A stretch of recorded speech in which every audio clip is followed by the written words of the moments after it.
Grace, mercy, and peace from God our Father and from our Lord and our Savior, Jesus Christ. Amen. The Word of God that we direct our attention on this evening is part of the gospel lesson that we just read, John chapter 11, reading verses 35 and 36. Jesus wept. Then the Jews said, "See how he loved him." This is God's holy word. Dear friends in Christ Jesus, fellow redeemed, so when was the last time you had a good cry? We all cry, don't we? We've all shed tears. Maybe we've shed tears of joy. Maybe something emotional caught us. A song. How many songs do you choke up at? I have three in particular. One secular, two religious.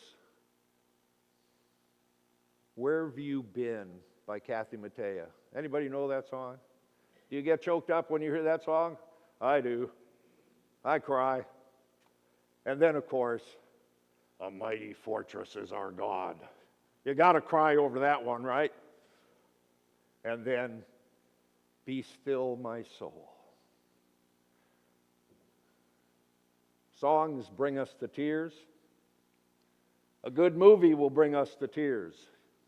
Lost Valentine. That'll do it. Maybe some good news you've received brings tears to your eyes. We've all shed tears, tears of joy, but we've also shed tears when things don't go so right. Maybe it's the end of a job, or having to move away from family or loved ones.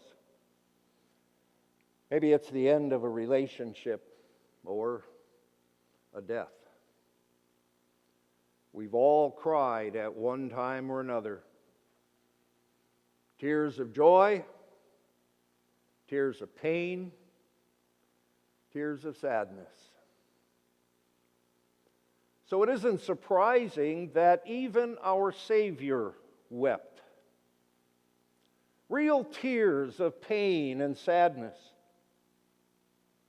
Jesus cried as he saw the pain that sin and death brought into this world.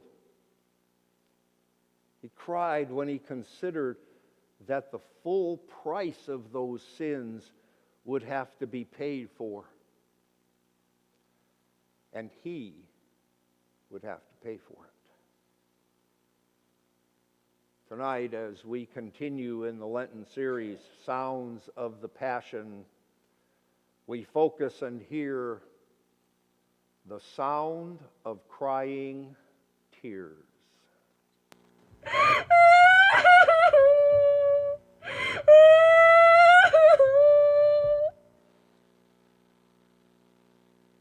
First time we hear Jesus crying is at the death of his friend Lazarus. You remember him, the story, we just read it. The brother of Mary and Martha, sisters who invited Jesus to a dinner. Remember that story? Martha was bustling about, getting everything ready, preparing the food, making all the preparations. And she was somewhat peeved that her sister Mary was just sitting there doing nothing, sitting at Jesus' feet, listening to his word. Then we know what happened. Lazarus became ill. And the sisters sent word to Jesus, "Lord, the one you love is sick." And they probably thought that Jesus would come right away. But he didn't. Instead, he waited a few days. And then he told his disciples, "Lazarus has fallen asleep, but I'll go to wake him up." And when Jesus arrived in Bethany, Mary and Martha met him. "Why didn't you come sooner?" That had to be on their minds, huh? Martha even said that. "Lord, if you had been here, my brother would not have died." And then it was then that Jesus reminded her, "I am the resurrection and the life. He who believes in me will live. He who believes in me will never die." And then he added, Do you believe this? And Martha gives her bold confession of faith, and she says, yes, Lord. I believe that you are the Christ, the Son of God, who was to come into the world. And then Mary, Martha, and Lazarus went to the tomb, or Mary and Martha and Jesus went to the tomb. The crowd of people following. Jesus knew what was going to happen. He knew that he was going to raise Lazarus. He knew the joy and the surprise that would follow. But as he approached that tomb, Jesus began to cry. Jesus wept. That's the shortest verse in the Bible. But why? Most people think that Jesus was crying for Lazarus. See how he loved him. But he really wasn't crying for Lazarus. He knew Lazarus was just fine. He was crying for Mary and Martha, his good friends. He was crying for the townspeople. He was crying for all who were in pain over Lazarus' death. He cried because he saw the pain and torment that death caused. Death because of sin. In God's original plan, that wasn't supposed to happen. But we know that story. We know the rest of that story, as Paul Harvey would say. And Jesus would cry at the tomb of Lazarus. But there was also another time when Jesus cried. It was on a day we normally associate with celebration and joy. Palm Sunday. Did you know there was an element of sadness in Palm Sunday? When Jesus approached the city of Jerusalem and he looked down on God's city, Luke tells us he wept over it and said, if you had only known what would bring you peace, but you did not recognize the time of God's coming to you. Jesus was moved to tears because those to whom he had been sent with pardon and peace and life and salvation would reject him.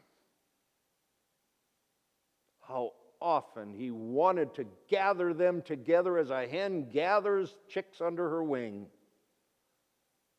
But his solemn words are filled with sorrow and tears. But you would not. You were not willing. And they would pay the consequences for that sin some 40 years later. And Jesus would also be brought to tears in the Garden of Gethsemane. The Gospels don't mention him crying, but the writer to the Hebrews clearly says, as we heard in the reading earlier, during the days of Jesus' life on earth, he offered up prayers and petitions with the loud cries and tears to the one who could save him from death. This time Jesus weeps, but there's no crowd to hear him. He's alone. Oh, his disciples are nearby, but we know what they're doing, huh? They're asleep, oblivious to their master's pain and tears. Can you hear the pain in Jesus' words? Father, can you see the tears as he cries out, Father, if it be possible, let this cup pass from me. He knows what's going to happen. He knows he is about to be betrayed and accused and condemned and die.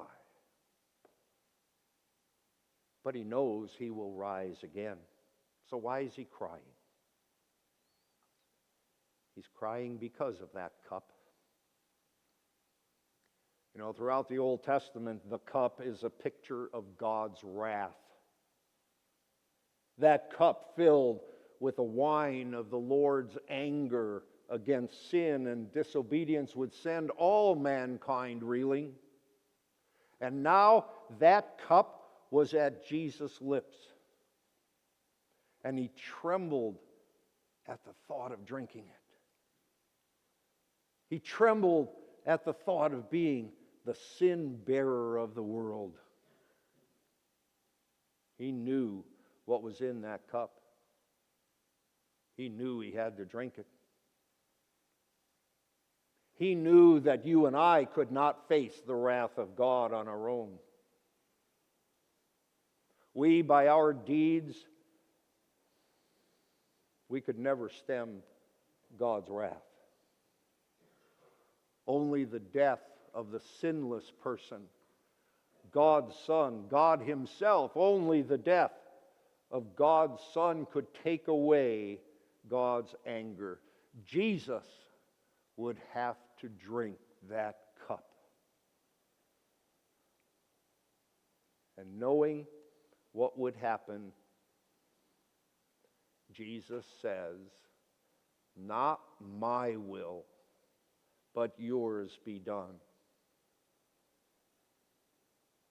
He would take the full anger of God on himself. He would give his holy, perfect life and take our sins. The cost was great. The tears were real. The tears would flow. But we could almost hear the angels in heaven say, "See how he loved them." Sounds of crying and the shedding of tears at Lazarus' tomb. Sounds of crying and the shedding of tears over Jerusalem in the Garden of Gethsemane. Tears of Jesus at the cross on Calvary. Tears of pain as nails were driven through his hands and his feet. Tears of grief as the chief priests and scribes and Pharisees stood by laughing at him, rejecting him as their Savior. Tears of anguish as he saw his mother crying her tears for her son. Tears of supreme agony as his Father abandoned him to suffer his wrath, sending him to hell in our place. But there were tears of victory. It is finished. Into your hands I commit my spirit. By defeating death, Jesus won God's grace and salvation for every one of us, for every people of the earth, at every time, in every way, you and me. What greater joy, what greater message than this, that God loves, accepts, and forgives every person for Jesus' sake. His tears of death on the cross turn into tears of joy on Easter Sunday, He didn't stay in that grave. The curse of death, the power of the devil, the curse of Eden itself was destroyed. And God gives us that promise because Jesus drank from that cup and broke those bonds of death. Dear friends, each of us here have our own hurts and our own pains. Sometimes we feel lonely. Sometimes we're distressed. We have our personal battles with family members or others. We face health issues, maybe a surgery, maybe an illness, maybe a disease. We might have some financial issues. And all of those things bring about or have brought about tears to our eyes. But as we face them, remember this: you are not alone. Jesus is with you. He hurts with you. He walks with you. He cries with you.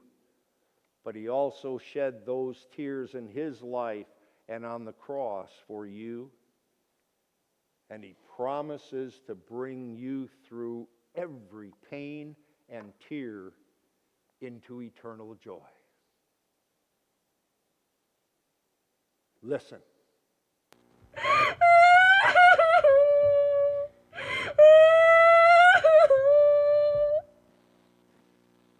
Sound of people sobbing, people crying all over the world. Even right here and now. But over and above all of that crying, all of those tears, is your Savior Jesus. And He will welcome us into His kingdom, where He promises to wipe every tear. Let me repeat that. Every tear from your eyes, and fill us with His joy and love forever. To Him be the glory forever and ever. Amen. And the peace of God that surpasses all human understanding keep your hearts and minds through faith in Christ Jesus. Amen.